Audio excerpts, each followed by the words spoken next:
Ya chicos, bienvenidos al curso de Semiología General. Recuerden que que este curso, bueno, se va a dividir en dos, ¿no? En Semio General o Cardio y Neumo. Entonces, vamos a empezar hablando primero de Semio General y ver algunos puntos súper importantes que ustedes deben ir aprendiendo según el tema que les toca, ¿no? Como saben, vamos a dividirnos en tres asesoras les van a dictar. Al menos desde mi punto de vista, creo que me parece importante que como recién va a ser la primera vista que ustedes tengan de semio general por parte de asesorías, me gustaría darles como unos tips, unas cosas que sí o sí tienen que saber. Primero que, como saben, ¿no? Antes se llamaba Medicina uno, ahora con la nueva malla es semio general. Y de cierta manera es bueno, ¿no? Porque se van a enfocar más en lo rico que es semiología, porque en realidad semiología es un arte, o sea, tú tienes que ver a tu paciente y decir, probablemente tenga esto, probablemente no tenga esto, ¿dónde voy a buscar según lo que mi paciente me diga, me comente o según lo que yo vea en mi paciente? O sea, es todo un arte, como en la mayoría de las clases les van a decir los doctores. No sé si será presencial o virtual, pero en las presenciales los doctores son explican bien lo que tiene que ser en relación a cómo tienes que ver a tu paciente, ¿no? Porque todo entra por la vista, ¿no? Entonces, ahí ustedes tienen que empezar. Principal, recuerden que el libro base y donde nos vamos a guiar la mayoría de asesorías en Semio va a ser el Argente, que es justamente este que yo lo tengo acá, no sé si se ve, pero este también lo tengo en PDF, así que se los voy a pasar. Igual, fijo, tienen que al menos leerlo según los temas que les toca, ¿no? Esta semana creo que ya tuvieron 2 semanas, si mal no recuerdo. Sí, 2 semanas ya de clases, entonces ustedes ya deben estar como que un poquito adelantados. Entonces, a lo que voy es que libros bases sí o sí. Segundo, lean su sílabo, vean qué temas les toca. De igual manera, utilicen las plataformas digitales que la universidad les proporciona, como el MyLab, creo que está ahorita, donde gracias a ese MyLab puedes ustedes entrar a UpToDate, Clinical Key, porque recomendación, porque ustedes están entrando a clínicas, o sea, están pasando de básicas a clínicas. Entonces, en clínicas les van a pedir bastante que lean, pero más que leer lo básico que ustedes ya saben por anato, por fisio, lo que sea, es que ustedes entiendan por qué y estén actualizándose siempre. Entonces, lo que les va a ayudar esto va a ser el Up to Date, ¿ya? Entonces, Up to Date es como que su mejor amigo y la universidad tiene como que ese convenio para que ustedes puedan ver los artículos que lanza, las actualizaciones que hay, porque son muchas. Entonces, ahí más o menos les puede ayudar. El Clinical Key, recuerden que el Clinical Key está en relación a los libros, el Student o el Worksheet. También ambos libros son buenos, pero creo que el libro base sigue siendo el Argente. Entonces, si es libro base, en la mayoría de los casos podrían ver algunas preguntas que vengan de ahí. No, de todas maneras, nosotros vamos a basar de ese libro para que no les choque mucho, ¿no? Para que ustedes estén como que esto vino en relación a tal. Entonces, ya. Medicina interna es como que un libro que sí o sí tienen que usarlo. No les hablan específicamente ustedes ahora como medicina uno 2 y 3 creo, pero es relación, ¿no? Medicina interna va a estar en relación a todos los cursos que van a llevar de hoy en adelante. Ya, recuerden siempre actualizarse con revistas y todo, y como les dije, si aún no se han activado el MyLab, eso que les ha mandado por correo, a mí también me mandaron un correo, eh, háganlo ya para que les pueda ir mejor en sus clases, ¿no? Eso, eh, principalmente es eso. Entonces ya, basándonos específicamente en la semiología del cuello, mama y linfáticos, debemos recordar que la semiología es todo un proceso que tú realizas. Ustedes ya habrán visto un poquito de historia clínica, habrán visto la diferencia entre signos, síntomas. Entonces, ¿alguien me puede decir más o menos a qué hace referencia la semiología o qué es para él semiología o para ella? Si quieren en el chat lo escriben o si quieren lo hablan. Por favor, prenda su cámara, es obligatorio.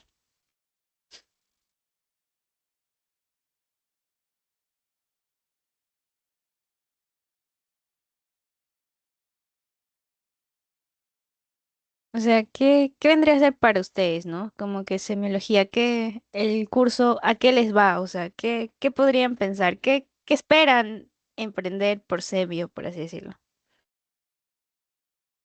Lo que lo que les salga, ¿no? Porque, o sea, no están, o sea, esto no es por nota ni nada, entonces tratan de perder el miedo de hablar, de opinar, porque preguntando se aprende y fallando también. Entonces, viendo más hasta todavía. Entonces, ¿qué? No me hagan llamarlos, por favor. ¿Qué les viene a la cabeza cuando les hablan de semiología como tal?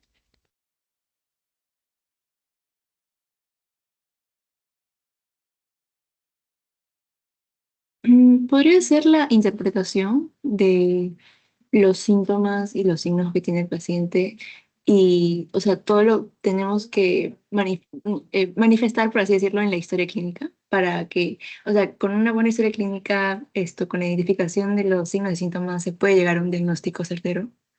Podría ser. Claro, muy bien, está bien, gracias.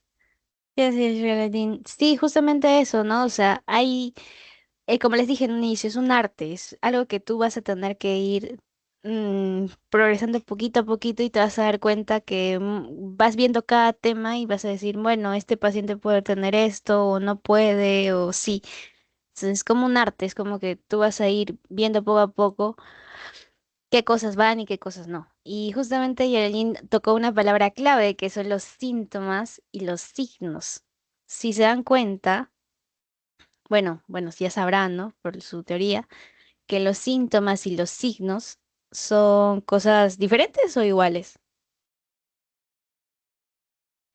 ¿Diferentes?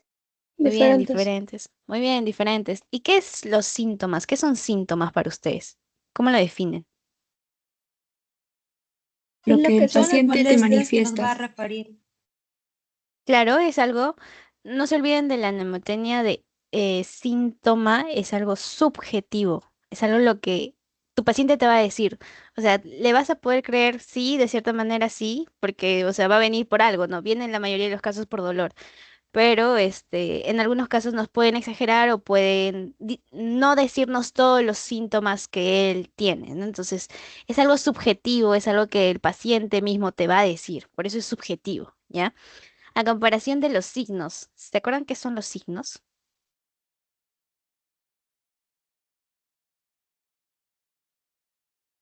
Los signos Como son son objetivos, son objetivos, lo que se puede esto cuantificar, por así decirlo, se puede medir. Algo así. Mm, muy bien, son objetivos, tal cual, esa es la palabra. Gracias a todos los que están participando, me gusta.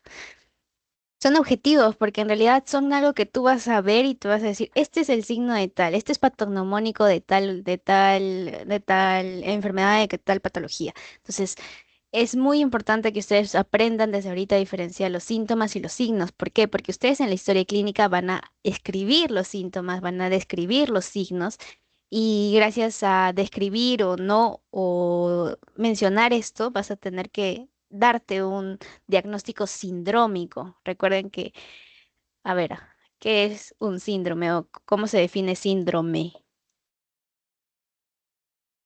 es la suma de síntomas más signos.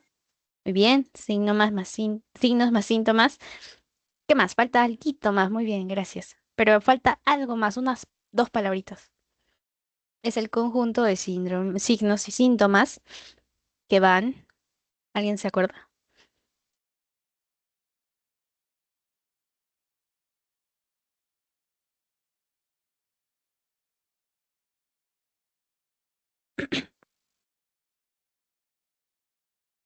Muy bien, eso le ayudo, les ayudo.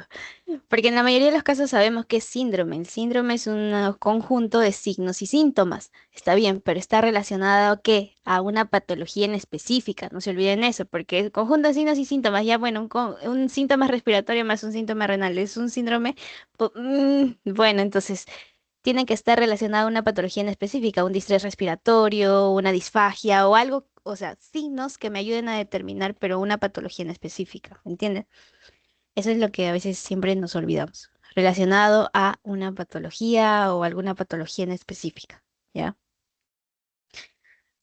Muy bien. Y antes, bueno, a mí no me toca hacer historia clínica, pero en la noche creo que van a tener historia clínica. Entonces, en cuanto a la semiología del cuello, tal cual, siempre van a empezar viendo que la historia clínica tiene partes, ¿verdad? Ya lo van a ver o ya lo habrán visto. Tiene una parte de...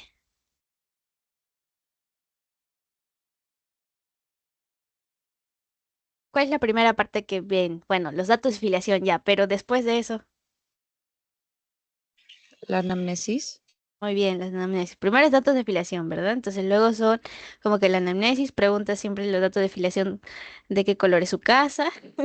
Entonces, todo lo que es necesario que deben preguntar de acuerdo a... Pero ustedes tienen que hacer una historia clínica completa, así que siempre tienen que preguntar todo, ¿ya?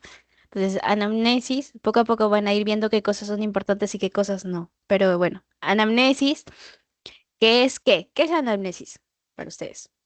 Bueno, lo que han visto.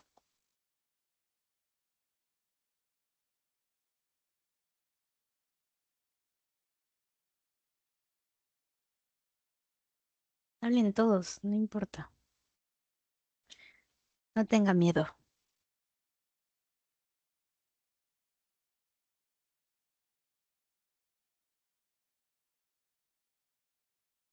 Aún no llevan esa clase. La clase es la primera, creo que se lleva en semi.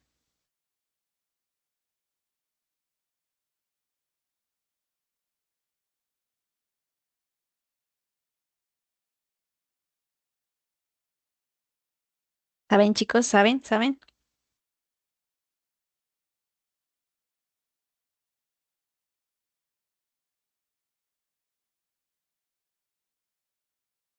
Bueno, la historia clínica va a tener partes, ustedes lo van a ver más tarde o en la noche, ¿no? Entonces tienen que recordar que la anamnesis es todo lo que mi paciente me va a decir. Luego que va a seguir un relato cronológico, algo que me va en relación a los signos y síntomas que va a tener el paciente.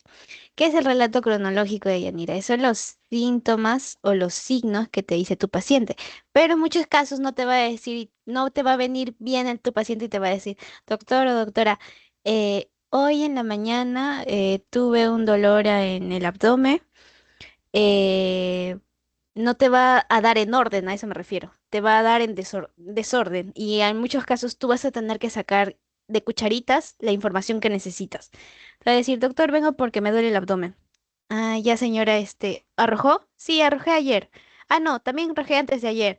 Ay, ¿tuvo náuseas, vómitos? Sí. Bueno, náuseas lo tengo desde hace una semana. O sea, tú tienes que ser un entrevistador bueno. ¿Para qué? Para que le pueda sacar todo lo que esté en relación a la anamnesis, al relato cronológico. ¿Para qué? Para que pongas los signos y síntomas en relación a cómo se han ido dando. Es muy importante para procesos infecciosos, es muy importante para procesos quirúrgicos, para ver si hay algo que está ahí afectando al paciente. Entonces es muy importante que ustedes vean que el relato cronológico va a estar en acorde a los signos y síntomas que te diga tu paciente, pero tú debes ordenarlo, debes, de acuerdo al tiempo que tiene ese síntoma, debes ir ordenando.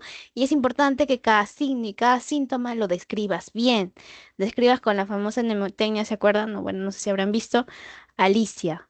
¿Se acuerdan? ¿O han visto esa mnemotecnia de Alicia? Es la Sí. memotecnia de dolor. No solo de dolor. Eso justamente es importante tener en cuenta. También, bueno, disminuyendo algunos puntos, se puede ayudar a que otros síntomas o otros signos, bueno, síntomas específicos, ¿no? ¿Qué otros síntomas puede mi paciente decir? ¿Ya? Entonces, muy bien, es para el dolor, pero no solamente se usa o se debería usar para el dolor, porque cada síntoma, como les digo, deberían describirlo de esa manera. ¿Te acuerdas cuáles eran? O sea, ¿cuáles son?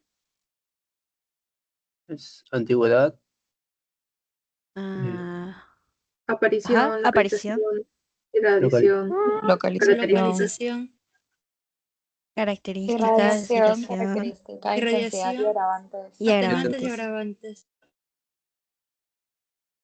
Muy bien, entonces todo eso ustedes tienen que tenerlo en cuenta, no solamente para el dolor, sino que también para otras patologías que pueden tener, ¿no? Otras cosas o síntomas que puede venir tu paciente, ¿no? Puede venir con un reflujo gastroesofágico, recuerden que eso es lo que se genera cuando, bueno, hay muchas causas, pero Tienen que descartar su apariencia, cuándo apareció, dónde está localizado, o sea, todo, todo, todo, no solamente para el dolor, sino para síntomas que están en relación a eso. Ya, entonces, luego, ¿qué vas a hacer? Un examen físico, y es lo que me interesa hoy, porque para que ustedes entiendan, ¿ya? Un ratito, chico, ¿ya? Por aquí.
Ya, lo siento, chicos.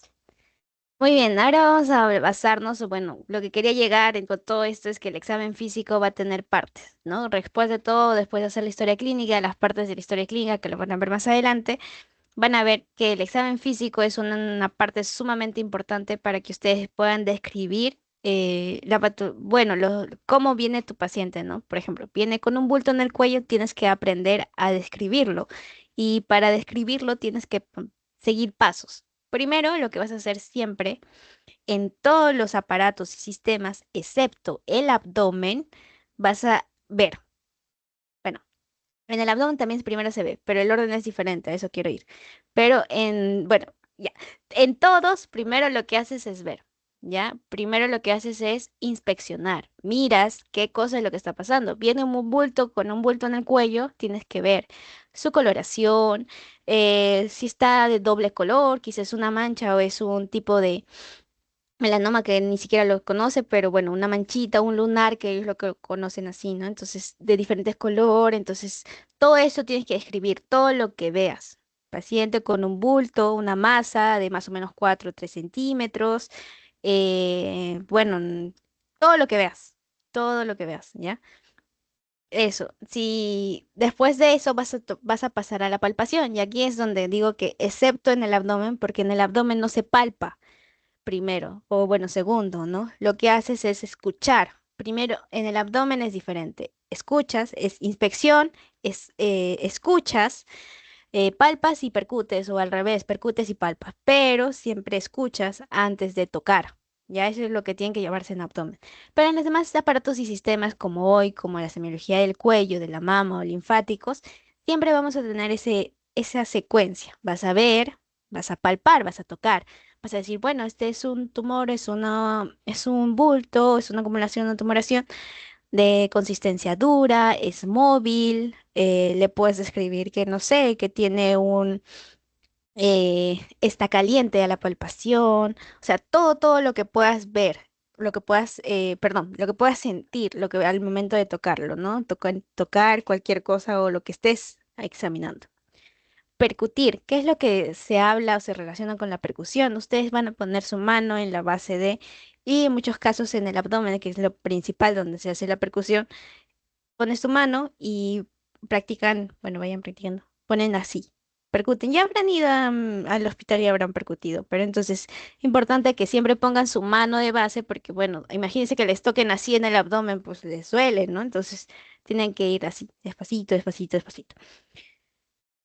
Muy bien, en la auscultación, ustedes lo que van a hacer con su esteto es escuchar. La mayoría de los casos que tú vas a escuchar sí o sí va a ser en el corazón, en el tórax, en neumo van a ver, cardíaco también vamos a escuchar bastante soplo, vamos a escuchar mucho. Y en el abdomen podrías escuchar, quizá también podrías escuchar acá tirajes en el esófago, en la tráquea, perdón. Entonces, todo eso tienes que ver y tener siempre en tu mente que son los pasos que sí o sí debes seguir tú para que puedas realizar un examen físico adecuado. ¿Ya? Muy bien, por fin pasamos la primera diapo. Entonces, eh, estos son como que los puntos importantes que quizá les podrían ayudar para que ustedes vayan a su práctica clínica. Hay alguno, lo básico es que lleven su estetoscopio y bueno, es lo básico, ¿no? Un esteto, tal cual, y vayan leyendo siempre. Bueno, la linterna, el diapasón, todo eso van a ir viendo. El diapasón se usa bastante cuando lleven neurología o cuando estén en semiología de neurología, otoscopio, oftalmoscopio. Bueno, es mucho más especializado, así que no tantos. Con tal que vayan con su esteto, con su termómetro, con su oxímetro, pulsoxímetro, todo está bien. Muy bien, entonces tienen que recordar, como habíamos visto, que la descripción de cada parte de nuestro sistema va a definirse siempre con una inspección, palpación, lo escuchas y bueno, como no vas a poder percutir el cuello, porque no tendría sentido percutes que, como les dije, percusión en la mayoría de los casos es abdomen y bueno, si puedes hacer un poquito de tórax, pero de ahí nada más, ¿ya? En cuanto al cuello, que es lo que vamos a hablar el día de hoy, tienes que siempre primero ver que la posición, la longitud, como les dije, mide un aproximado de 4 a 4 centímetros, de 4 por 4 centímetros, lo que tú veas, ¿no? La forma es, no sé, es redonda, es cuadrada, tiene alguna cicatriz mi paciente en la zona o en otro lugar. Tumoraciones son una, dos, son tres o cuatro. Si tiene tirajes, que normalmente van a ver que los tirajes son como una, tal cual, es para un lado. Lo gira, ¿cómo decirlo? Lo saca, lo quita, lo jala todo para un lado. Si hay una movilidad activa o pasiva, es muy importante. En cuanto a la palpación, ustedes tienen que siempre poner una descripción de si al tocarle le duele, si ustedes sienten que está caliente o no, si es una masa de tipo de consistencia, no se olviden si es dura, si es pétrea, si es blanda, eh, no sé si es móvil, muy importante que vean eso, más que nada en el sistema linfático, si es móvil, si está... eh, adherido a un órgano, adherido al mismo tejido o a lo que sea, que esté adherido, o sea, que no lo puedas mover, eso es malo, ¿no? Entonces, toda esa descripción tienes que ir en parte de la palpación, el tono, rigidez, recuerden que los puntos dolorosos también va a estar en relación a, eh, y bueno, ya más específico, si quieres evaluar el cuello, siempre vas a tener que ir a los órganos que en la mayoría de los casos da patologías. ¿Quién? La tiroides, recuerden el hipertiroidismo, hipotiroidismo, problemas tiroideos, tal cual, trastornos tiroideos. Y la tráquea, que en la mayoría de los casos puedes escuchar algún tipo de quejido o algo que los niños, por ejemplo, que toman, bueno, que se meten algo en la boca o por la nariz y que pasa y obstruye, o sea, pueden escuchar muchas cosas, ¿ya? Entonces, siempre recuerden, en la tráquea lo que tú tienes que ver es la posición. Si hay algún tiraje para un costado, si la tráquea se está desviando, si no escuchas bien, bueno, por ejemplo, no lo escuchas bien, puedes escuchar quizá que hay ingurgitación yugular, que recuerden que es la elevación de la presión por cirrosis hepática, por algunas patologías, ¿no? Entonces, importante, posición, si es móvil o no. Recuerden la tiroides y en cuanto al tamaño, la simetría, consistencia, sensibilidad, si tiene nódulos o no, si hay soplos, que normalmente los pacientes vienen por un hipertiroidismo, un hipotiroidismo, por el famoso bocio que ustedes recordarán. Entonces, todo eso tienen que escribirlo en la parte del cuello, ¿ya?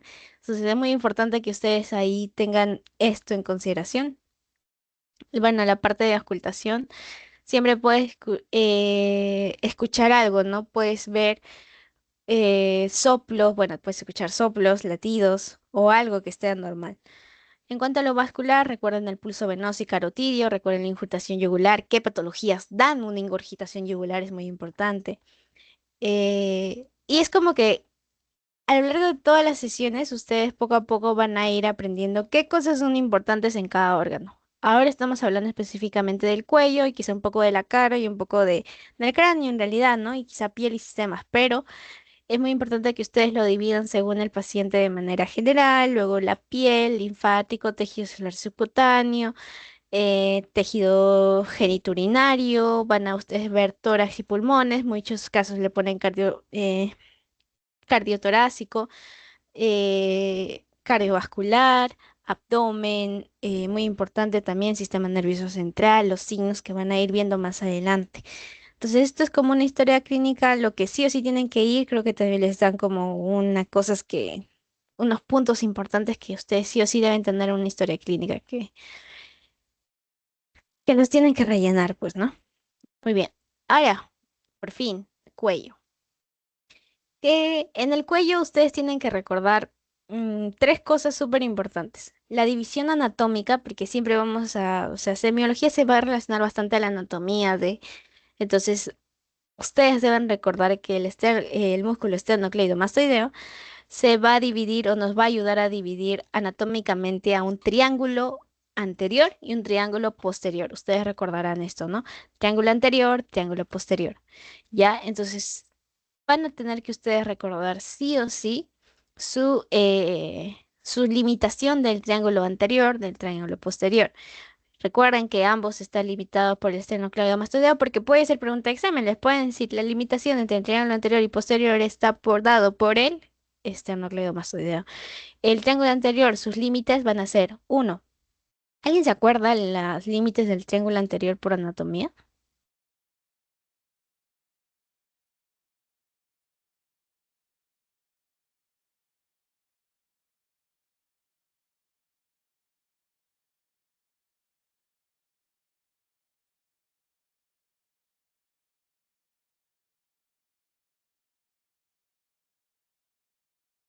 ¿Se acuerdan de los triángulos anteriores, posteriores, que quizá lo habrán visto también en su semio de cuello? ¿Se acuerdan los límites que tenían que tener? Tanto anterior, superior, posterior o lateral, medio. ¿Se acuerdan? No me hagan llamarlos, por favor. Vamos a llamar uno por uno.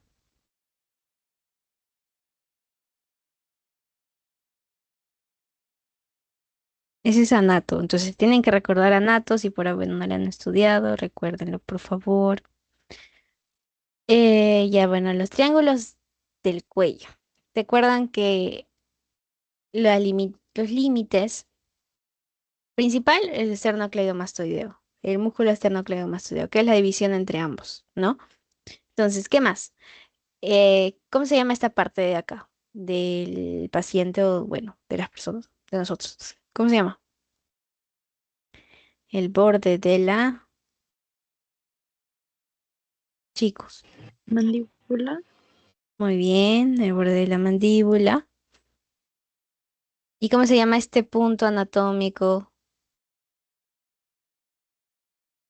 del huesito donde está insertado el esternocleidomastoideo? ¿Se acuerdan?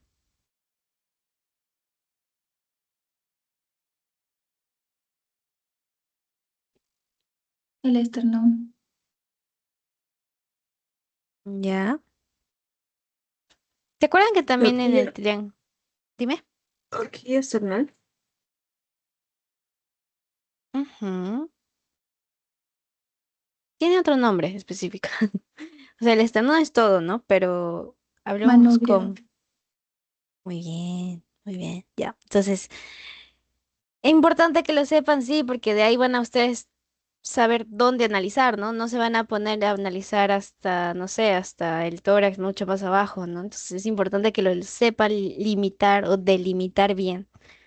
Entonces, eso, recuerden que el triángulo anterior tiene otros triángulos súper importantes, que creo que son cuatro, que ya son más específicos. Recuerden que el triángulo posterior está delimitado por quién, igual por el esternocleidomastoideo y por la parte de atrás. ¿Saben la limitación de los triángulos?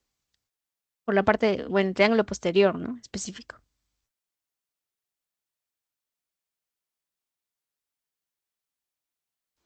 Por la clavícula y el trapecio. Muy bien, gracias. Siempre van a tener que recordar anatomía, así que vayan recordándolo desde ahorita. ¿Ya? Eso es muy bien. Es importante que lo delimiten. ¿Por qué? Porque si ustedes encuentran una masa en el triángulo posterior, es muy diferente a que encuentren una masa en el triángulo anterior. ¿Por qué, Deyanira? ¿Por qué? Porque existen órganos, como habíamos visto, tiroides. ¿Dónde lo vas a encontrar? O sea, anatómicamente hablando, en el triángulo anterior, ¿verdad? Entonces, si tú describes algo en el triángulo posterior, puede ser que sea por un nódulo linfático inflamado, puede ser que sea un lipoma, o sea, algo más tranqui. Entonces, pero si tú pones en el triángulo anterior, puede ser una afectación por un bocio, por un problema tiroideo, por un trastorno tiroideo, por quistes tiroideos, en la misma tráquea que puede estar afectando, puede existir algo. Entonces, es importante que ustedes localicen el lugar donde. Normalmente en el cuello lo que vas a encontrar son masas cervicales y rigidez cervical, que puede ser por una meningitis, ustedes ya saben de eso, entonces muchas cosas, ¿no? Lo importante es que ustedes sepan describir el lugar, la localización, como habíamos visto. Aparición, ¿desde cuándo? O sea, ¿desde cuándo está esto acá? Localización, que es otra parte muy importante, y si se dan cuenta, no solamente es del, del dolor, sino que también son cosas que sí o sí tienes que preguntar en cualquier signo, síntoma que tenga tu paciente, ¿ya? Eh, muy bien. Entonces, justamente esto, recuerden, clavícula, para allá. Acá les traje como un tipo de cuadro, esquema, para que ustedes lo puedan abarcar mucho mejor. No es definitivo, pero les puede ayudar. Si ustedes les ponen un paciente con masa y este paciente presenta dolor a la palpación o dolor como tal, solamente por rozar o lo que sea, es muy probable que sea por una infección aguda y esto es porque se da en pocos días y es inflamatorio. O sea, todos esos criterios debería tener para que tú pienses, bueno, esto podría ser algo agudo, una infección aguda, no sé, tiene una faringoamigdalitis que está haciendo inflamar los ganglios cervicales o paralelos o amigdalianos, o sea, tienen que ver todo eso, ¿ya? Pero, por ejemplo, si la masa es grande, por ejemplo, un ganglio acá, ¿se acuerdan el tipo de cáncer? No sé si habrán visto, pero quizá más adelante lo veo. Pero es un ganglio que está enfermando, el de Virchow, que es muy frecuente que sea patológico, bueno, neoplásico, mejor dicho, ¿no? Entonces, por un cáncer gástrico que ya está haciendo metástasis y todo ello. Entonces, son signos que tú vas a tener que buscar sí o sí. Normalmente cuando dura meses, cuando tu paciente tiene una baja de peso, con masa, dolor, vas a tener que pensar sí o sí en una afectación neoplásica, ¿no? Pero por lo contrario, si es de cierta manera, ha pasado muchos años, el paciente te dice, no, doctor, tengo esta masa aquí en el cuello, pero, o sea, no ha crecido, no me duele, no me molesta, está bien, nunca se ha inflamado, o sea, ha aparecido, bueno, hace 5 años atrás, pero no me hace nada, tipo, está del mismo tamaño que ha aparecido, no ha crecido, no ha cambiado de coloración. Lo puedo mover, mire, lo puedo mover. O sea, ya son signos de benignidad o de algo que quizá puede ser un lipoma o algo que está creciendo ahí, ¿no? Entonces, ¿qué es lipoma? Acúmulo de grasa, no se olvide. Ya, entonces, cuando les den como una descripción de años que no ha cambiado con el tiempo, probablemente sea algo benigno. Pero obviamente que lo tienes que estudiar, no quiero decir que no lo vas a estudiar, lo tienes que estudiar. Y acá es importante que ustedes, es muy preguntable, ¿ah? Que les pongan esto, como que la diferencia, te ponen un caso clínico y te dicen, paciente que viene por una masa en el cuello, donde al examen físico se describe ganglio superficial de tamaño, bueno, de un gran tamaño, es doloroso a la palpación, es móvil, es blando, pero no está adherido a planos. Y ustedes les ponen opciones: ganglio benigno, ganglio maligno, neoplasia, infección aguda. ¿Qué podrían poner? O sea, les he dado todas las descripciones de acá, pero para que ustedes más o menos se den cuenta que así les podrían preguntar. Una podría ser por un ganglio benigno, ¿verdad? Los malignos siempre son malos y en relación de malos hablo de que siempre son muy grandotes o muy pequeños, por eso es un tamaño variable, pero en la mayoría de los casos no duele, son silenciosos. Recuerden, los cánceres, neoplasias los cánceres son silenciosos, ¿no? Entonces eso tienen que recordarlo. Por eso en la mayoría de causas malignas, son como que silenciosos, no se da cuenta el paciente. Lo que sí tienen que recordar cuando es algo maligno es que está adherido a planos. Imagínense como que, no sé, eh, como si estuvieran, o como si estuviera agarrando algo. Lo maligno siempre es como que hace daño, ¿no? Y al hacer daño va a estar adherido a planos. Va a estar súper adherido a planos, va a estar duro, no va a ser blando para nada. Y no se va a mover. Como está muy adherido, no vas a poder moverlo. Lo quieres intentar mover, lo bajas, no vas a poder. Entonces, importante que sepan diferenciar entre un ganglio benigno y maligno porque es muy preguntable. ¿Qué más? También pues ustedes, o bueno, van a pensar según la edad. Mi paciente viene, consulta, 20 años con un dolor o con una inflamación ganglionar, muy probable que sea por algo infeccioso, por algo agudo, por algo benigno. Pero en cambio, viene un paciente de 40 años que te dice: doctor, en mi cuello me ha salido esta manchita. Me ha salido, doctor, porque en realidad no lo había visto antes. Yo nunca he tenido lunares en ningún lado, pero me ha salido. Lo más probable es que sea por un melanoma, pero, o sea, lo que voy es que, y normalmente dan en la cara, pero lo que voy es que debes aprender a describirlo, ¿no? Por ejemplo, te dicen, no sé, un lunar aquí, doctor, o una más aquí, y bueno, está creciendo en tamaño, quizá me duele, quizá no, o sea, todo eso tiene que ver de acuerdo a la edad del paciente y todo. Muy probable que cuando sean pacientes de 20 a 40 años sea por problemas tiroideos. Muy típico que te venga con un paciente con un bocio súper gigante o al menos o quistes, con un quiste tiroideo, con algo que esté en relación a la tiroides, porque es muy frecuente que vengan en ese grupo etario, ¿no? Entonces, eso también les puede ayudar bastante a que puedan direccionar sus preguntas. Muy bien, y acá específicamente para que recuerden los ganglios linfáticos cervicales y su drenaje como tal. Recuerden que en todo lugar tenemos ganglios linfáticos, pero los grupos ganglionares son diferentes, ¿no? Son un acúmulo de ganglios donde están mayormente localizados. Uno de ellos es el grupo auriculares posteriores, anteriores, submentonianos, submaxilares, amigdalianos, que normalmente es lo que se inflama. Entonces, es muy importante que ustedes sepan diferenciar según la localización de la inflamación ganglionar, si está en la línea media, si son laterales, si son superiores, si son inferolaterales. Si están en la línea media, normalmente podría ser por causas congénitas o malignas, tiroglioso o dermoideo. Así es como van a ver normalmente. Si son laterales, normalmente puede ser neoplasias.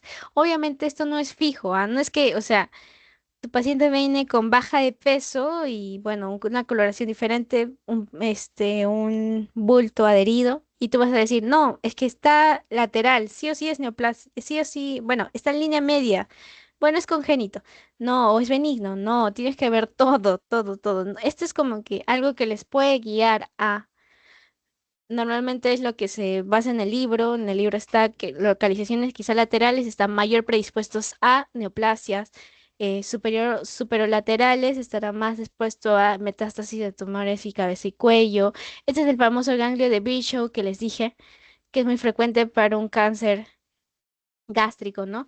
Entonces, acá les traje como una referencia anatómica de los triángulos que habíamos visto.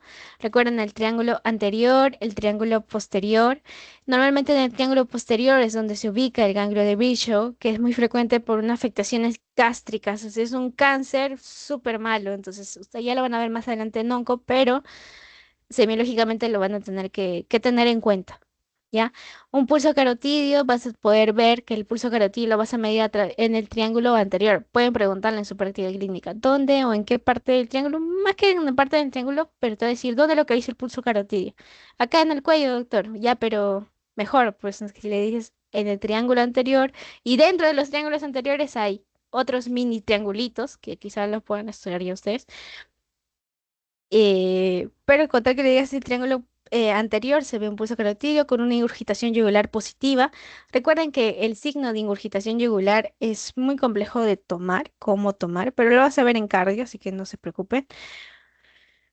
Lóbulos tiroideos que puedes encontrar, cartílago tiroideo, que son como que cosas anatómicas que sí o sí vas a encontrar en cada uno, ¿no? Triángulo anterior.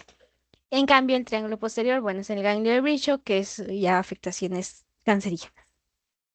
Muy bien. Entonces, en la exploración física del cuello, que quizás es lo que más les va a ayudar bastante, vas a poder tú, uno, describir la forma, el movimiento, la tráquea. Recuerden que dentro de tiroides siempre van a haber maniobras específicas para evaluar el cuello. Entonces, si tú tienes en mente o tienes ya establecidos las maniobras que les van a enseñar, por ejemplo, la maniobra de la Hay, que es que tú te pones delante del paciente y pones tu mano así, tus dos dedos son los que analizan y empiezas a tocar la tiroides. Hablando en serio, ¿ustedes saben dónde está localizada la tiroides? Sería bacán, ¿no? Que sea presencial y ustedes me muestren, aquí está ubicado. Pero bueno, busquen su tiroides. Es muy fácil encontrarlo en varones, porque en varones la manzana, debajo de la manzana de Adán lo encuentran. Pero en mujeres, ¿qué es? Y todavía en mujeres es mucho más frecuente que vengan con trastornos tiroideos. O sea, tienes que saber ubicar y saber dónde exactamente está la tiroides, ¿no? Y muy arriba, porque vas a tocar acá y vas a decir, doctora, ¿qué está? No, no está ahí, está más abajo. ¿Ya? Importante que sepan eso. ¿Ya? Muy bien, entonces la maniobra de la Hay, que es como una maniobra que ustedes utilizan para poder evaluar la contextura, bueno, si existe algún quiste o no en la tiroides, todo lo que puedas evaluar tocando, está bien. Luego existen otras maniobras ya más específicas donde el paciente, tú como doctor te pones atrás. ¿Te acuerdan cómo se llama esta maniobra? Que creo que ya la habrán visto. ¿Te acuerdan o no? Kervan, Kervain. Gervain. Muy bien. Sí, está bien, muy bien, gracias. Eso justamente es la parte posterior. Les pueden preguntar, conste, les pueden decir, la maniobra de Carvine, les ponen, sean, bueno, todo un caso clínico, paciente con un nódulo o una tumoración en el cuello, se decide realizar el examen físico. En el examen físico lo que se hace es poner, lo que usted realiza es, te describen tal cual.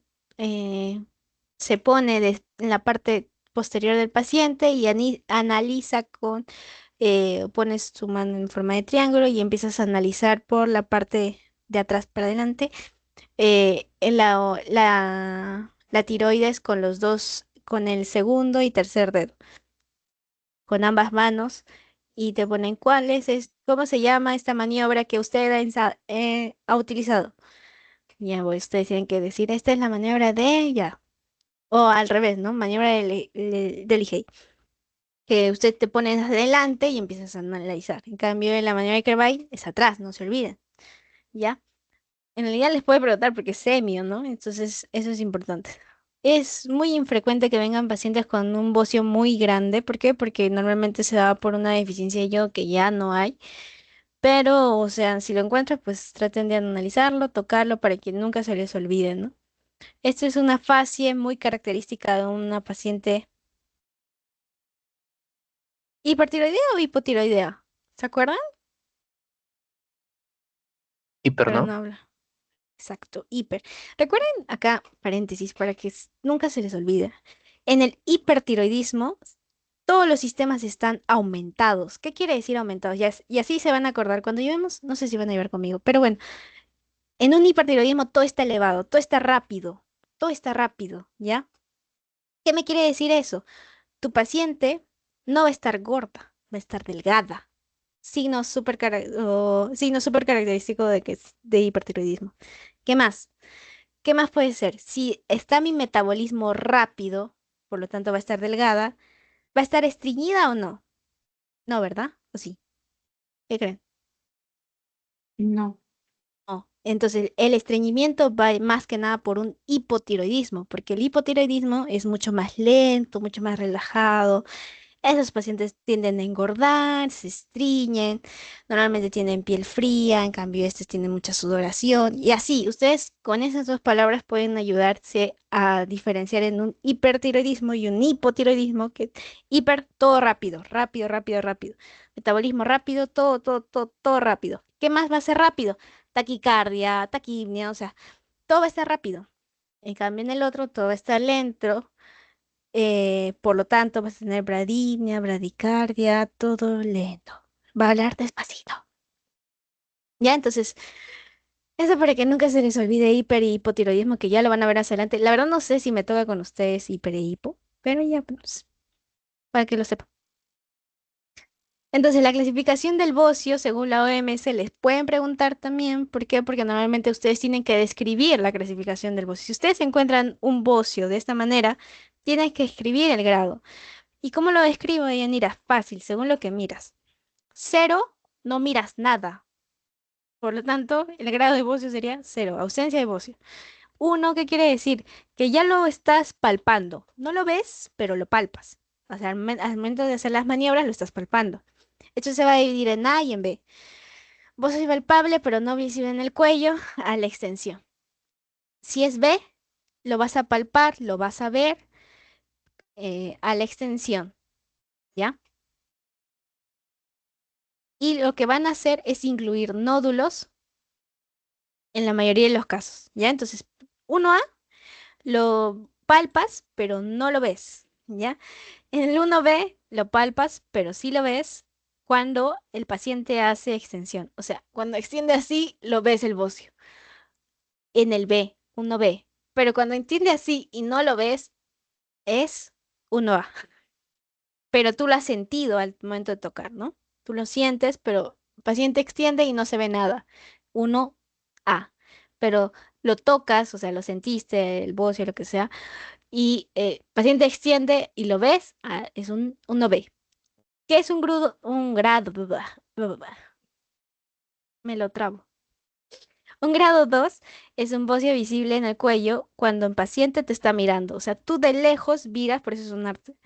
Lejos miras y dices, este paciente definitivamente tiene un bocio, ¿ya? Porque tú en la posición normal te está hablando tu paciente y ya miras que tiene un bocio. Entonces, grado 2. Grado 3, bueno, ya es como esta paciente, ¿no? Súper voluminoso y lo reconoces a kilómetros.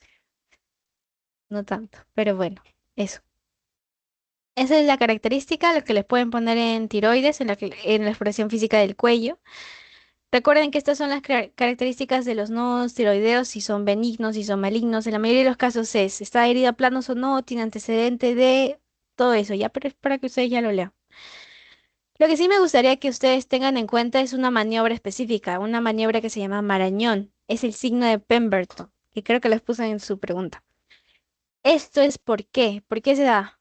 Por una tumoración torácica superior. Normalmente, lo que haces es obstruir el flujo. Por lo tanto, cuando a tu paciente le pides levantar las manos, es lo que pasa y se da esta coloración rojiza. ¿Dónde? En la parte del cuello. Paciente baja las manos, estás tranquilo, todo está normal, todo está bien, pareciera que no pasa nada. Pero si levanta las manos y le dices que haga la maniobra de Marañón, vas a tener que el signo de Pemberton. Recuerden, maniobra es lo que tú mandas a hacer o lo que tú haces, pero el signo ya es específico de lo que tú ves, objetivo. Estás viendo que el paciente está rojo, el cuello está rojo. Signo de Pemberton. ¿Por qué? Por tumoración torácica, ¿ya? Maniobra es lo que mandas a hacer, signo es lo que tú miras, no se olviden, no se equivoquen, por favor. Muy bien, exploración física. Y ahora hablando sobre específicamente de la mama, normalmente lo que vas a ver es la glándula mamaria, tienes que recordar la contextura, cómo es lo normal. Normalmente vas a tener, bueno, lo que vas a necesitar es una piel lisa, vas a tener que ver el areola y el pezón sí o sí. Lo demás no miras, pues, ¿no? La grasa subcutánea, conductos lactíferos no miras, los lóbulos tampoco miras, pero todo lo de afuera vas a ver. ¿Qué pasa si tu paciente viene, o sea, haces una infección de mama y miras que, no sé, está seca, está con una atipia, el relieve no está liso, no está plano, no está blando, sino que, por ejemplo, está seco y está tortuoso, o sea, que tiene desniveles. Y tiene secreción del pezón sin estar embarazada, ¿no? O también te pueden decir, paciente embarazada con secreción de pezón, vas a decir, uy, acá hay algo anormal. No, pues no. Perdón, paciente gestante, eh, ¿qué hablo? Paciente que está dando de lactar, es lo que le pueden decir. Bueno, puede haber secreción cuando está en gestación, pero, o sea, normalmente es cuando ya está dando de lactar, ¿no? Cambios en la textura de la piel, retracción, hendidura del pezón, que es específicamente esto, y no se olviden que estos signos son ya muy tardíos de un cáncer o un cáncer de mama, pues, ¿no? Entonces, si encuentras esto es porque, pucha, la paciente ya va a estar muy mal. Recuerden ustedes las técnicas de palpación mamaria, porque normalmente en oncología les van a decir que toquen y puedan examinar de una manera adecuada. Recuerden que tienen tres formas, hasta cuatro creo yo, pero las que se conocen más es de la forma radial o forma de radial o de tipo caracol. Pero la radial es que del centro vas tocando para afuera, tocas para afuera. En cambio el caracol vas tocando así, como un caracol, pues, ¿no? Vueltitas. Y circular es que empiezas de un lado parecido al caracol y las franjas verticales, ¿no? Que empiezas de arriba, abajo. ¿Buscando qué, Dianira? Ya toco, pero ¿qué busco? Buscas masas, buscas alguna consistencia anormal, un tipo de aumento de la temperatura, buscas la hendidura del pezón, buscas si esta masa está adherida a planos o no, si es blando, si es depresible, si por ahora encuentras una tumoración en la mama, tienes que describir todo eso. Desde escribir desde cuándo apareció, cuándo inició, o sea, desde cuándo lo nota o si no lo ha notado, todo eso tienes que ver. Muy bien, y en resumen, en la región mamaria siempre tienen que ver a la inspección si es el volumen es si está simétrico, si tiene color, su contorno, su aspecto de la piel, si hay retracción de esta de hendidura del pezón, areola que esté bien, una coloración, bueno, la coloración va a depender mucho, pero que tenga una coloración no tan... A lo que voy es que no haya cambios de colores, porque si hay mucha anormalidad, eso puede sospechar de algo, ¿no? Secreciones, inversión del pezón, que son datos muy sugestivos a que algo malo está pasando. Puede ser un golpe o una mastitis o lo que sea, pero tienes que analizarlo. Luego, ¿qué haces? Palpas. Textura, consistencia elástica, dimensiones, relación con la estructuras vecinales. Menos de 30 años es muy importante que ustedes siempre digan que se hagan una ecografía.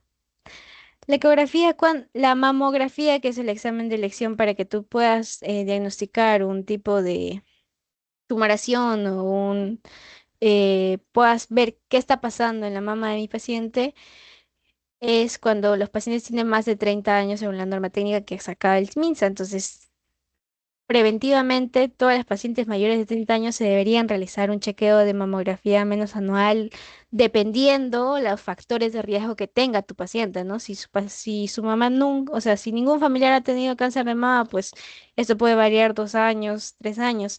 Pero si tu paciente tiene un factor de riesgo que, por ejemplo, su mamá falleció por cáncer de mama, tienes que tener mucho cuidado, ¿no? Muy bien, y lo que les interesa, las partes. Anatómicamente hablando, se va a dividir en cuatro cuadrantes. El cuadrante superior interno, el superior externo, el inferior interno y el inferior externo. Recuerden, el superior externo es el lugar o la ubicación más frecuente donde puedes encontrar nódulos, donde puedes encontrar lo que sea, tumores o lo que sea. Es la localización más frecuente. Pero si ustedes les preguntan la localización más grave o más grave, va a ser la superior interna. Pero no se confundan, no se confundan, conste. Este es el dato como que más grave. Estoy dándoles porque es un dato, pues es así. ¿Y por qué se da esto? ¿Por qué en la parte medial es más frecuente de que sea grave? Normalmente, si un nódulo o si una masa crece en el cuadrante superior interno, es porque ya ha habido una afectación en la otra mama y que está migrando para ese lado. Ya es una migración de. Sin embargo, si ustedes les preguntan cuál es la localización más frecuente de un cáncer de mama, la localización más frecuente de una tumoración mamaria, siempre van a responder superior externo, ya no se olviden. Superior interno es más adelante lo van a ver en onco. Pero con tal que lo sepan, creo que está bien, ¿no? Bueno, si no, la próxima ya no daré datos. Pues laterales. Ganglios linfáticos, pero no se confundan, por favor, es cuadrante superior externo, el lugar más frecuente, no se olviden, porfa. Ya, muy bien, centrales. Subescapulares y pectorales, que son los grupos ganglionares que normalmente es lo que encontramos, lo que vemos. Y normalmente se inflama si existe una mastitis, si existe una afectación del mismo presón o del mismo, eh, de la misma mama, ¿no? Muy bien. Ahora vamos a hablar sobre el hipertiroidismo. Recuerdan el hipertiroidismo de manera general. Tiene mayor preferencia. Ah, mira, vamos a hablar del hipertiroidismo. Muy bien, recuerden, el hipertiroidismo es alto. Todo está alto, ¿ya? Entonces, las hormonas están altas, las hormonas tiroideas están altas, la T4, T3, están súper altas por un problema, bueno, normalmente es prima. Mejor no digo, ¿no? T3 y T4 elevadas, súper elevadísimas. Enzimas, bueno, hormonas tiroideas, perdón, eh, elevadísimas. ¿Qué es lo que normalmente va a haber? Les dije, ¿se acuerdan? Que normalmente cuando todo está rápido, va a tener que, a ver, cardíaco. Si todo está rápido, voy a tener que, ¿qué les dije?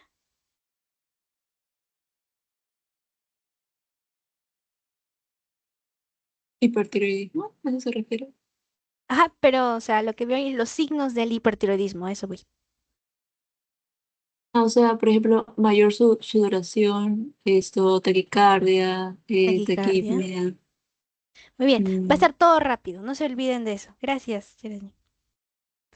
Eh, por lo tanto, se va a relacionar bastante a una taquicardia, pero normalmente lo que tú vas a describir es palpitaciones en un síntoma, porque recuerden, síntoma es lo que me dice mi paciente. Doctor, siento que doctora, siento que mi corazón late muy rápido. Palpitaciones. Tú cuando lo puedas medir a través de la frecuencia cardíaca, lo escuchas a través de tu esteto, te quedas ahí un minuto escuchando la frecuencia cardíaca, eso es un signo, ya no se olviden. Está bien, diferenciamos síntoma y signo, pero es importante que vean, las palpitaciones, ¿qué sería? ¿Un signo o un síntoma? ¿Un síntoma? Muy bien, síntoma. ¿Por qué? Porque es algo que te va a decir la paciente. No lo vas a poder comprobar. Bueno, lo vas a comprobar cuando tú veas que su frecuencia cardíaca está muy elevada, ¿no? Una taquicardia. ¿Qué más? Normalmente lo que vas a ver es. ¿Qué más? ¿Qué más? ¿Qué más? Bueno, palpitaciones fijo, aumento del número de movimientos intestinales, por lo tanto, mi paciente va a tener una baja de peso. ¿Ya? Como todo está funcionando muy rápido, normalmente tu paciente, o sea, si todo funciona rápido, si tú vas a correr un maratón, después de eso te vas a cansar, ¿verdad? Por ello vas a tener fatiga o bueno, tu paciente va a venir con normalmente quizá venga por consulta porque, doctor, me siento súper cansado últimamente, he bajado de peso. No sé, me palpita mucho el pecho. Es lo que les va a decir su paciente. Entonces, estoy súper cansada es porque es algo ya que fisiológico, hormonal, que, o sea, todo está funcionando tan rápido que el paciente se va a fatigar, va a estar cansado, va a tener debilidad, va a tener temblor. Y eso es lo que se mira cuando tu paciente le ponen así, normalmente en endocrinología, cuando lleven, les van a poner así al paciente un trispo, porque van a empezar a palpitar sus deditos así, temblor. O empiezan a señalar algo y empiezan a temblar así, ¿ya?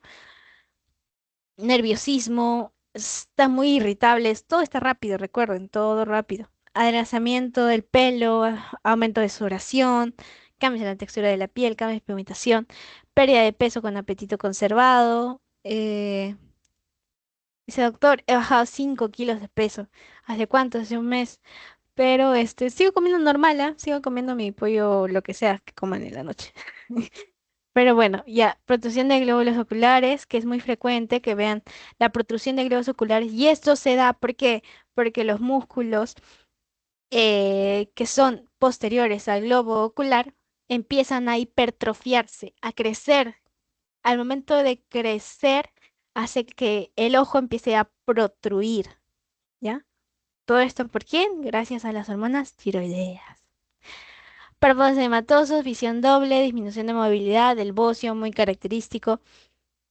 En cuanto a que si ustedes quieren diferenciar, porque recuerden, el hipertiroidismo no solamente es una afectación, o sea, ya tiene hipertiroidismo, ya, pero ¿qué tipo? O sea, ¿cuál es la causa de mi hipertiroidismo en mi paciente? Lo vas a poder diferenciar entre la enfermedad de Graves y enfermedad de Plummer. Enfermedad de Graves está algo más difuso, en cambio el Plummer es más adenomatoso. Esto se va a diferenciar específicamente en que uno es agudo, uno es, sus signos son súper claritos. Normalmente la afectación cardíaca es por una taquicardia de tipo sinusal, fibrilación auricular, en cambio el otro va a ser por una insuficiencia cardíaca congestiva.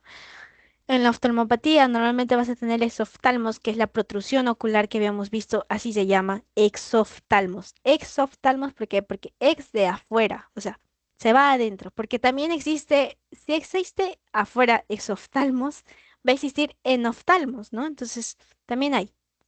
Acá lo principal es que sea, que recuerden que son exoftalmos. ¿Por qué? Por un crecimiento muscular detrás del glóbulo ocular, los músculos empiezan a crecer y empiezan a generar la protrusión ocular. Muy bien. ¿Tienen alguna duda ahorita? ¿Hasta ahorita? Para pasar a semiología de cabeza y cuello. Perdón, cabeza y cara. Todo lo anterior era de cuello. Y mama. Todo claro, muchas gracias. Muy bien. Gracias, Geraldine. Gracias por participar, chicos. No tengan miedo, participen, por favor. No pienso que estoy sola. Entonces, semiología general, cabeza y cara, no se olviden, siempre vamos a ver en semio anatomía, si por ahí ya no les han dicho en sus prácticas clínicas, van a ver anato siempre, fisio, empiecen a estudiar otra vez si por ahí no recuerdan, mi mayor consejo. Nervio trigémino, recuerden, este nervio va a estar en relación a una inervación de tipo sensorial y motora, ¿recuerdan eso? Muy bien. Vamos a tener zona oftálmica, zona maxilar y zona mandibular. No se olviden que esto es así, ¿no? Tipo, esta es la forma, sus dedos así le ponen, bueno, su mano y sus dedos le ponen así. Esta es la forma en cómo irriga mi nervio trigémino. Trigémino, una raíz, segunda raíz, tercera raíz. Y la ictericia que podríamos ver, ¿no? Normalmente, allá. Normalmente, la ictericia que ven acá, ¿ictericia qué es? ¿Saben qué es ictericia? Aumento la bilirrubina este, en sangre. Podría Ujú, ser. te agarré. La ictericia es la pigmentación amarillenta. Lo que tú me estás diciendo es hiperbilirrubinemia, que es un signo laboratorial. La ictericia, no se olviden, que la ictericia es la pigmentación amarillenta. La ictericia no lo puedes definir con, bueno, se da por una hiperbilirrubinemia. Eso sí, genial, gracias Geraldine. Pero la ictericia es algo que miras, es una coloración amarillenta. Ya, no se olviden de eso porque les pueden preguntar, es muy frecuente, se pueden equivocar, es normal. Pero ahora seguro no se van a olvidar. Recuerden, la hiper, no se olviden, ¿no? Hiperbilirrubinemia es lo que nos acaba de decir Geraldine. Es el aumento de... ¿Qué nos dijiste? Bilirrubina en sangre. Bilirrubina en sangre. Acá, acá no se olviden, nemia siempre hace referencia a sangre. En exámenes laboratoriales, ¿ya? Cuando ahora vean laboratorio también. Cuando les pongan nemia al final, quiere decir sangre, sérico. ¿Ya? Entonces, sérico, ¿qué quiere decir también? Sangre. O sea, exámenes de sangre. Hiperbilirrubinemia, ¿qué quiere decir? Hiper, bastante, ¿verdad? Aumento de bilirrubinas en sangre. ¿Ya? La hiperbilirrubinemia es lo que nos acaba de decir Geraldine y está excelente. Pero la ictericia es una pigmentación amarillenta que normalmente aparece por una afectación, bueno, en adultos o en neonatos. Estoy llevando pediatría. Y ahorita estamos viendo ictericia, entonces normalmente no va a diferir mucho, pero las afectaciones hiperbilirrubinémicas de un adulto con un niño son diferentes, ¿no? Problemas diferentes, ictericia de tipo neonatal o, bueno, grande. Entonces, pigmentación amarillenta y no se olviden, es así, no. La hiperbilirrubinemia es, bueno, sí, aumento de bilirrubinas, ¿no? Bien, una pregunta que a todos hacen y todos caen. Menos ustedes a partir de ahora. Muy bien, cabeza. Normalmente lo que vas a ver, uno es anatomía. ¿Por qué? Porque normalmente te van a decir, bueno, viene con una tumoración acá, un golpe, yo lo que sea que se haya hecho. Tienes que describir en tu historia clínica y vas a decir, bueno, se golpeó en la frente. Ya, pero ¿en qué parte de la frente? ¿En frontal, en la glabela, en el hueso o en la zona nasal, en la zona lagrimal, en el hueso cigomático, en el hueso maxilar, en el hueso mandibular, en el área de parietal, en el área occipital, en el área temporal, en el área mastoidea, en el conducto auditivo externo, en el pabellón auricular, donde, o sea, donde quieras describir la ubicación del signo, cómo venga tu paciente o de lo que tenga, tienes que saber la localización, no se olviden.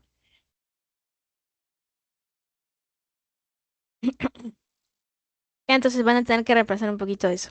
Parietal, no se olviden, occipital, frontal, lo que sea.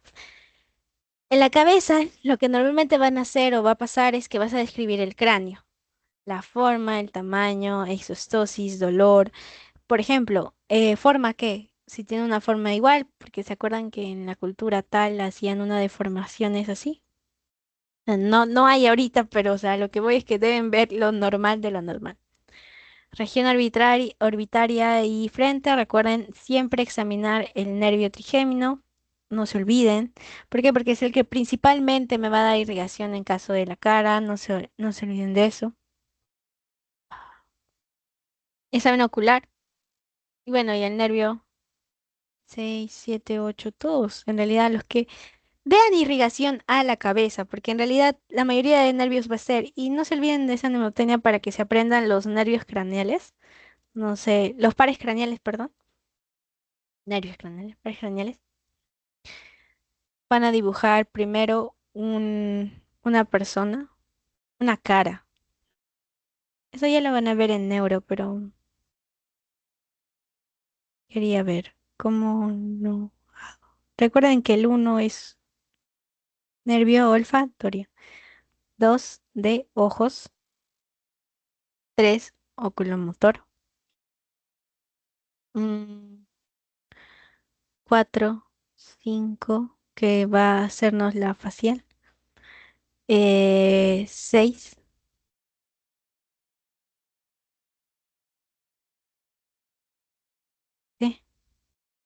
5 es el trigémino.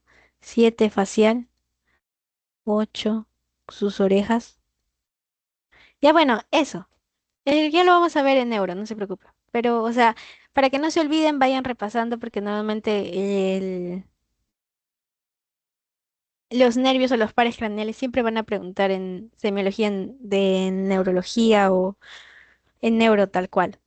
¿Ya? Examen ocular, recuerden cejas, párpados, aparato lagrimal, glóbulo ocular. Siempre que examinen visión, van a tener que preguntar si mira o no. La principal pregunta que van a hacer, si el paciente viene con ojo rojo, afectación ocular, primero vas a tener que ver qué agudeza visual. Es lo primero, ¿ya? No se olviden. Globo ocular, agudeza visual. La primera pregunta que le haces, señor, ¿mira o no? Te dice, no, no miro nada, miro borroso. Le haces un examen de agudeza visual que quizás les van a enseñar o no sé. Empiezas a decir, doctor, señor, mira los dedos. No, señorita, no miro nada. Acá, no, tampoco. Está perdiendo la visión, ¿no? Entonces, algo tiene que hacer ahí. Movimientos oculares, tienes que decir, Señor, míreme. Bueno, tapas un ojo y empiezas a evaluar cada ojo, ¿no? Mira el dedo, siga el dedo. Y entonces empiezas a evaluar.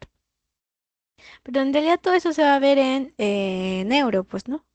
Región nasal, forma nasal, aleteo nasal, olfacción, recuerden el aleteo nasal, que empieza acá, empieza a respirar con mucha fuerza, formas, secreciones, si hay o no, puntos dolorosos, dónde le duele, afectaciones, en este caso en senos paranasales, región oral, tienes que ver los labios, normalmente si tienen algunas secreciones, si tiene algún tipo de ampollito, una vesícula, o algo que esté, puede ser herpes, puede ser muchas cosas en la mucosa o en la lengua, en la misma lengua, en la forma de la lengua, si es macroglosia, cuando sacas, tú normalmente sacas una lengua pequeña, ¿verdad?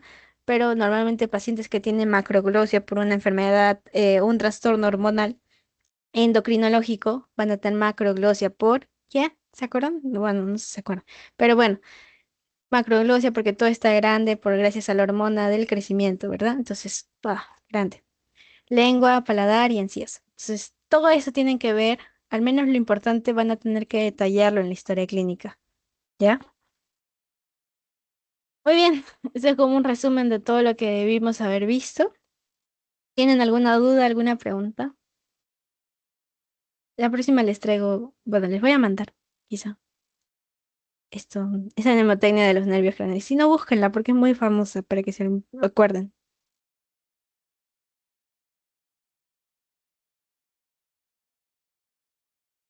¿Tienen alguna duda para pasar el post?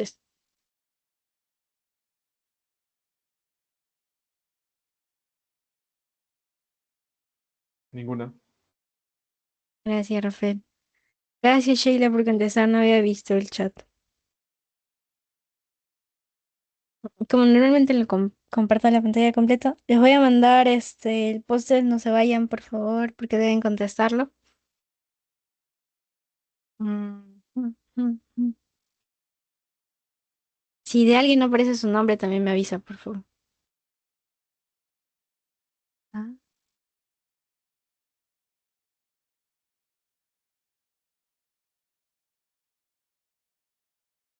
postes. Ya. Martín.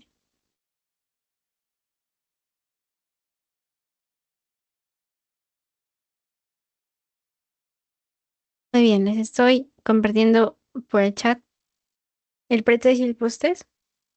Porfa, contéstenlo, les doy 5.000 y de ahí ya lo contestamos en conjunto.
Chicos, por favor, los que falten, respondan para poder resolver el post-test.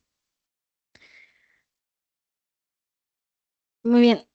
La primera pregunta forma parte de la exploración física. Recuerden, todas. Muy fáciles sus preguntas, creo que voy a traer la más difícil. Para ustedes, obvio. Forma parte de la exploración física. Ah, ¿qué? Allá. Otra. Paciente varón con diagnóstico de posible tumoración torácica superior, ¿qué maniobra realizaría para confirmar dicho diagnóstico? Ojalá no me hayan contestado signo de Pemberton, por favor. Recuerden, la maniobra es las cosas que tú haces o tú dices a tu paciente para que haga. En cambio, el signo como tal es algo que ya tú estás viendo porque levantó la mano, su coloración media rojiza en la cabeza, ¿no? Entonces, eso ya es un signo. Tú estás viendo, es algo objetivo, no se olviden. Son características de los ganglios benignos, muy frecuente que las puedan preguntar, muy preguntable. Y eso siempre les van a, o sea, es fijo que deben saberlo. Puntos importantes a considerar en la exploración de la región de la mama. Recuerden, retracción no individual del pezón es como un signo que sí o sí tienes que, si lo encuentras, tienes que alzar las antenitas, parar las antenitas. Ah, ajá, eso. No es importante la edad, obvio que es importante la edad de tu paciente, si es de 30 a 40 años, tiene mayor afectación, si tiene factores de riesgo, no, es muy importante. No es importante los bordes, obviamente que es importante, no es importante el calor, si está inflamado, pues puede ser un absceso, puede ser una celulitis, algo que puede estar pasando en tu paciente en la mama, ¿no? Entonces, lo único que sería regresión individual del pezón, que son los puntos importantes a considerar. Son síntomas del hipertiroidismo, recuerden fatiga, debilidad, nerviosismo, son síntomas, ¿por qué? Porque es algo que mi paciente me dice. Me dice, doctor, vengo cansada, estoy muy débil, la verdad. A veces cuando salgo a exponer en la facultad, me siento muy nerviosa, tengo mucho nerviosismo, empiezo a temblar. Ya pues, todo eso. Muy bien, eso sería todo. Espero les haya gustado la sesión de hoy. Nos veremos en otra oportunidad. Voy a tener